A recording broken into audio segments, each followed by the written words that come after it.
A paz de nosso Senhor Jesus Cristo, aos prezados irmãos.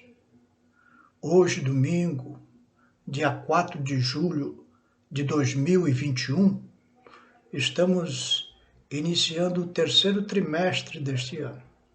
E com ele, as escolas bíblicas dominicais sobre o plano de Deus para Israel em meio à infidelidade da nação.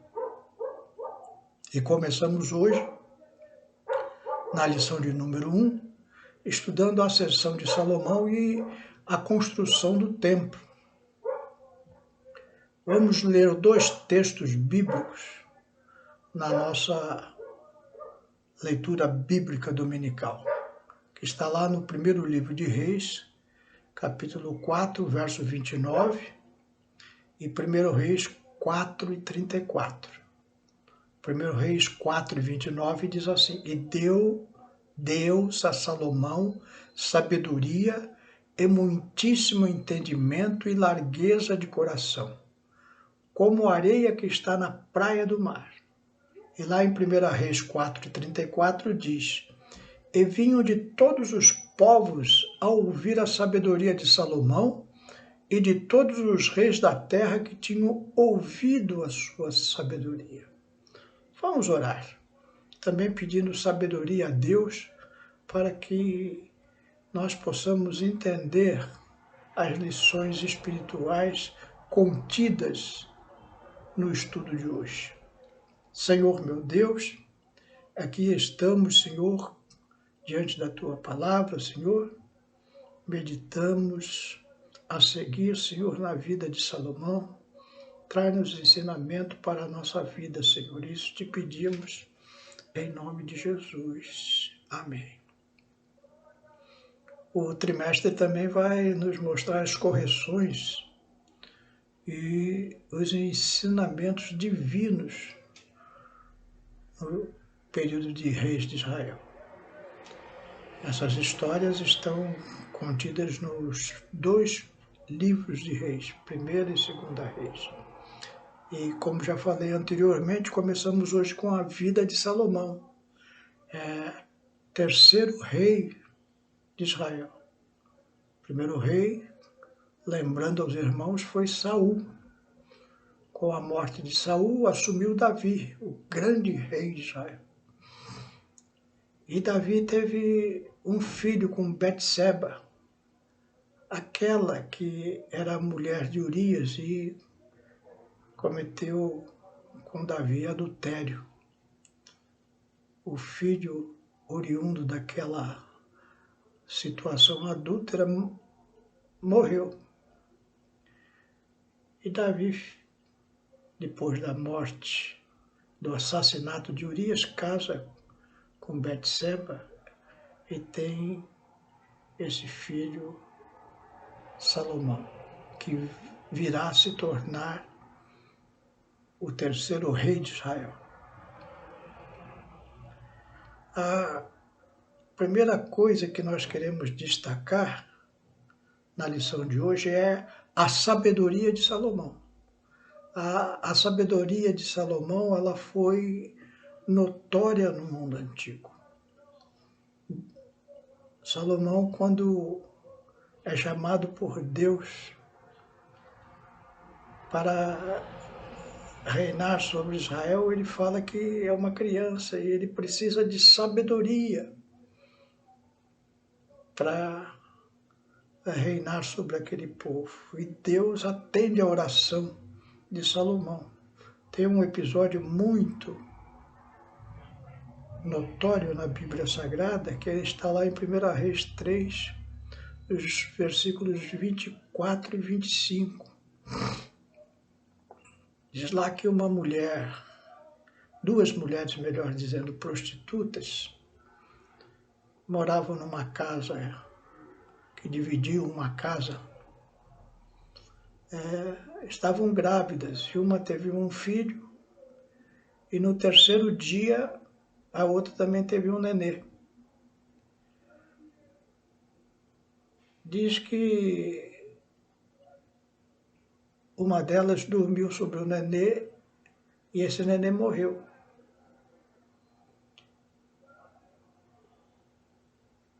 E durante a noite trocou o seu bebê morto pelo bebê vivo da outra. Quando foi pela manhã, a mulher percebeu a troca do seu filho e foi diante de Salomão com a outra mulher reclamar, dizendo: esse filho é meu, não é dela. O dela morreu. E aí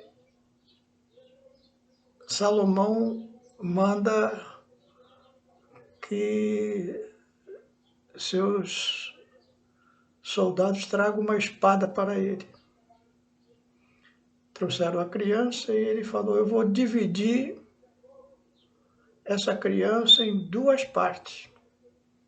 Uma metade fica para uma mulher e a outra metade para outra. Aquela mulher, que era a mãe da criança, falou: não, então não tire a vida do meu filho, dê o meu filho para a outra. Eu prefiro que ele viva. Enquanto que a outra ficou alegre com a divisão, falando assim: uma não tem, a outra também não tem. Salomão, com esse gesto das duas mulheres, percebeu qual era a verdadeira mãe e restabeleceu a justiça, devolvendo aquela criança para sua mãe. Isso maravilhou o povo de Israel ao ver tamanha sabedoria. E dali para diante, os feitos de Salomão são notórios e a sua sabedoria é popular até hoje. Ele escreveu o livro de Provérbios, de Eclesiastes, de Cantares, e é atribuído a ele alguns salmos, o Salmo 72 e o Salmo 127. Essa literatura bíblica, ela é conhecida por praticamente todos os homens da terra, conhecem acerca da sabedoria de Salomão. Ele é citado em todas as nações, desde aquele tempo do seu reinado, passando por toda a história até os dias de hoje. Há ainda hoje alguém querendo elogiar outra pessoa, fala: ele tem uma sabedoria como a de Salomão. Salomão também, ele edificou o templo do Senhor.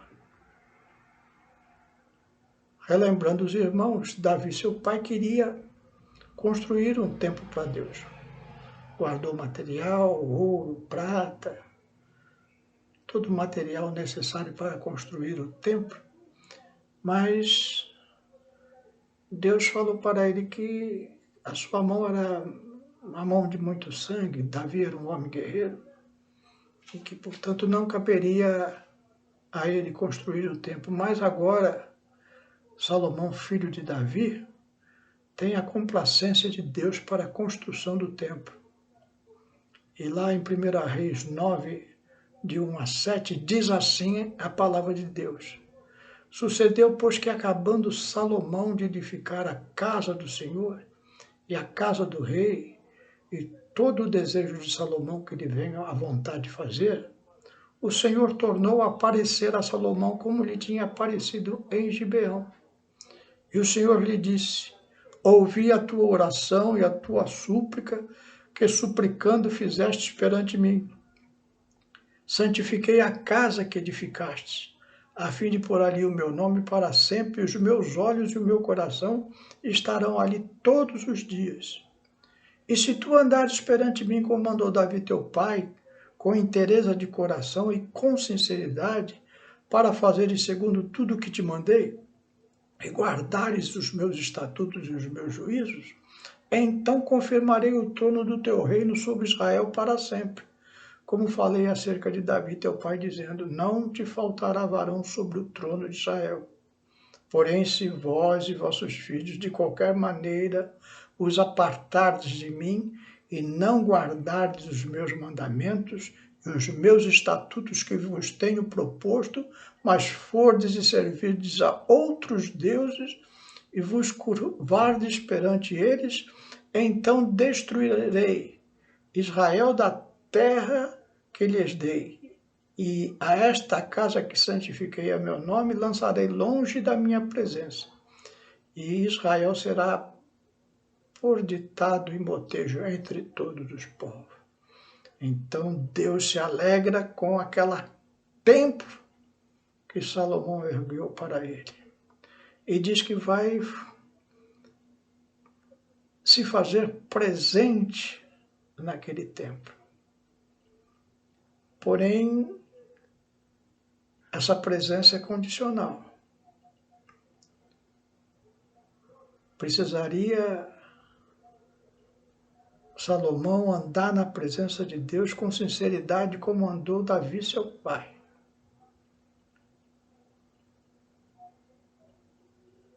E ele daria descendência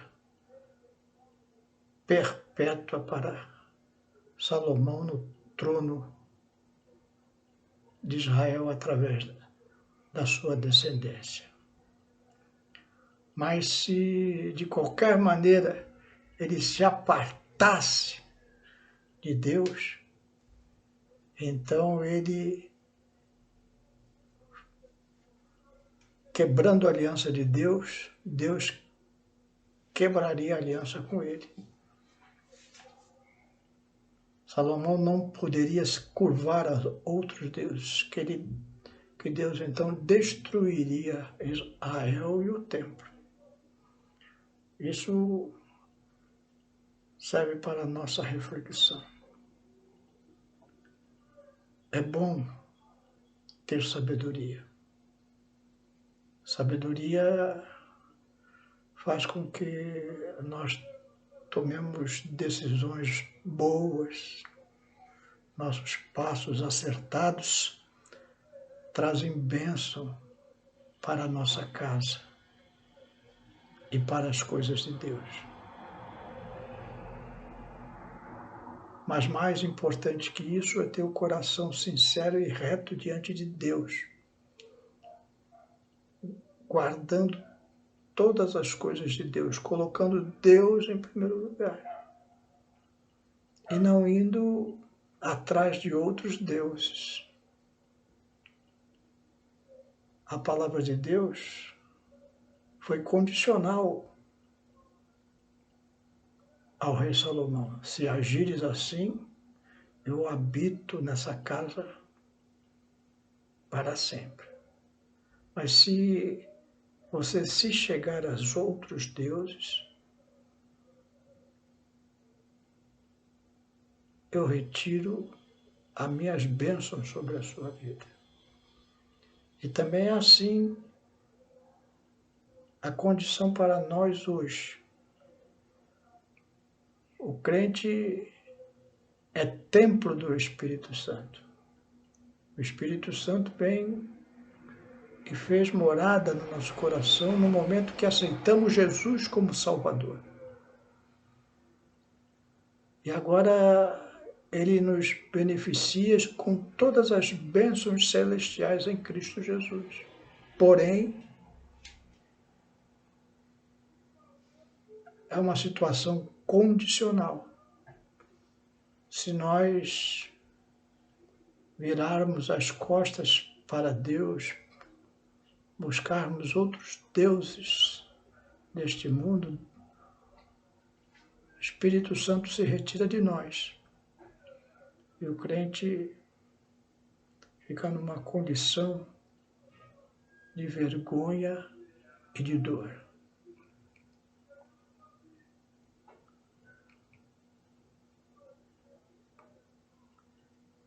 Paulatinamente, Salomão foi consolidando o seu poder. Salomão era um homem de paz. E ele usou uma estratégia política para trazer essa paz para Israel. O tempo de que Salomão reinou em Israel foi um tempo de muita prosperidade. porque não foi um tempo de conquistas como o tempo de Saul e principalmente de Davi, onde houveram muitas guerras com os adversários. Agora, no tempo de Salomão, reinou paz. E com esta paz, o povo pôde comercializar, pôde plantar, colher, criar seus animais, sem serem roubados. E isso trouxe enriquecimento para a nação. E a estratégia política que ele usou para conseguir isso foi se casar com mulheres de reis estrangeiros. Por exemplo, lá em 1 Reis 3:1 diz que ele casou com a filha do faraó do Egito. Diz assim a palavra de Deus. E Salomão se aparentou com o faraó, rei do Egito, e tomou a filha de faraó e a trouxe à cidade de Davi até que acabasse de edificar a sua casa e a casa do Senhor, e a muralha de Jerusalém em roda. Então, no tempo que ele estava construindo o templo ao Senhor e também um palácio para si, ele foi lá e conseguiu fazer uma aliança com o faraó do Egito, que continuava nos tempos de Salomão a ser a nação mais poderosa da terra. E ali ele tomou para casamento a filha de Faraó. E assim ele foi fazendo com vários povos ao redor. Esses casamentos, porém, não lhe foram vantajosos espiritualmente. Lá em 1 Reis 11:4 diz assim: porque sucedeu que no tempo da velhice de Salomão, suas mulheres lhe perverteram o coração para seguir outros deuses, e o seu coração não era perfeito para com o Senhor, seu Deus, como o coração de Davi, seu pai. Então, aqui mais uma lição para nós. A vida espiritual é muito mais importante que esta vida que vivemos aqui nesta terra, com estratégias de nos consolidarmos na nossa vida profissional ou na nossa vida política. São coisas que não podem ser feitas abrindo mão das coisas espirituais. E Salomão, embora tenha conseguido grande prosperidade para si e para o seu povo, se arruinou espiritualmente, porque na sua velhice, seu coração foi pervertido. Aquelas mulheres vieram de outras nações, tinham outros deuses, e queriam fazer templos e levantar estátuas para os seus deuses e adorá-los. E ele permitiu essas coisas. E essa permissão de Salomão trouxe muita ruína para a sua vida espiritual. Que nós possamos também pegar isso como lição para nós. A vida espiritual não tem preço, ela não pode ser vendida por nada. A vida de Salomão, ela nos ensina essas muitas lições. Tivemos um momento apenas de refletir sobre algumas coisas. A vida de Salomão está cheia de períodos ricos para o nosso ensinamento. Mas no dia de hoje só vamos ficar na meditação dessas coisas que meditamos agora. A sabedoria de Salomão, que é desejável nós sermos sábios, mas não é a coisa mais importante. É desejável que nós queiramos construir para o Senhor coisas boas. O nosso trabalho não é vão no Senhor. Devemos fazer coisas para o Senhor, mas, sobretudo, nós devemos guardar o nosso coração para não pecar contra Deus, porque não adianta toda a grandeza do mundo se o nosso coração ceder à iniquidade. Portanto, meus irmãos, fiquem firmes e constantes, sempre abundantes na obra do Senhor. Amém? Que Deus abençoe os irmãos. Vamos fazer uma breve oração para encerrarmos. Senhor meu Deus, aqui diante da Tua presença, Senhor, te agradecemos por este momento, Senhor, em que colocamos diante de Ti, Senhor, o nosso coração para que Tu os examines, Senhor. Mostra-nos, Senhor, o que está errado no nosso coração, para que o corrijamos antes que chegue o fim dos nossos dias, Senhor, e não procedamos loucamente como fez Salomão, que, embora com muita sabedoria, deu lugar, Senhor, ao inimigo para plantar no seu reino outros deuses em contrários à tua vontade. Que nós tenhamos um coração sábio, sempre prontos para te servir, guardando as tuas coisas. É o que te pedimos e te agradecemos. Em nome de Jesus. Amém.